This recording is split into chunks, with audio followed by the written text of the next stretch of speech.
Bangla star জলসার ধারাবাহিক খোকাবাবু এমন একটি সিরিয়াল যা দর্শকদের মন মুগ্ধ করেছে। এই সিরিয়ালে খোকাবাবু অর্থাৎ প্রতীক সেন আমাদের বাংলার মানুষদের অনেক কিছু শিখিয়েছেন, যেমন গুরুজনদের প্রতি শ্রদ্ধা, সৎ পথে উপার্জন করা, মায়ের আদেশ পালন করা, আরও অনেক কত কিছু। এবং খোকাবাবু একজন বিয়ারার কাজ করে বুঝিয়ে দিয়েছেন যে কোনো কাজই ছোট নয়, মন দিয়ে কাজ করলে অবশ্যই সব ধরনের কাজে সফলতা পাওয়া যায় এবং জীবনে বড় হওয়া যায়। খোকাবাবু তার মাকে ঝোলায় বসিয়ে মাথায় করে তীর্থ করতে নিয়ে যাওয়ার প্রতিশ্রুতি দিয়েছেন, আর সব সময় তিনি মায়ের আদেশই মেনে চলছেন। এদিকে প্রশ্ন উঠেছে মণিমাকে তার বাবার কাছে জানতে চাইলে তার বাবা কোনো উত্তরই দেননি, আর একদিন না একদিন জানা যাবে মণিমাকে।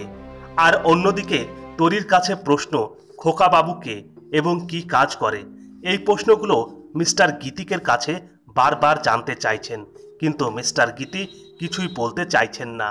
খোকাবাবু এই প্রথমবার তার শ্বশুরবাড়ি যাচ্ছেন জামাই ষষ্ঠীতে, আর সেই জামাই ষষ্ঠীতে রান্নাবান্না করবেন তার মা অর্থাৎ কৌশলা মা, সবার মা।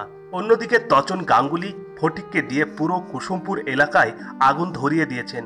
সেই সময় খোকাবাবুর বউ এবং ওয়ার্ল্ড প্রেসিডেন্টের মেয়ে বনি আরও অনেকে একসঙ্গে একটি বদ্ধ ঘরে সিরিয়ালের রিহার্সেল দিচ্ছিলেন, আর তখনই আগুন জ্বলে গেল সেই ঘরে এবং কিছুক্ষণ পরে জানা যায় তরি অজ্ঞান হয়ে গিয়েছে এবং খোকাবাবু অনেক কষ্টে তরিকে উদ্ধার করেন।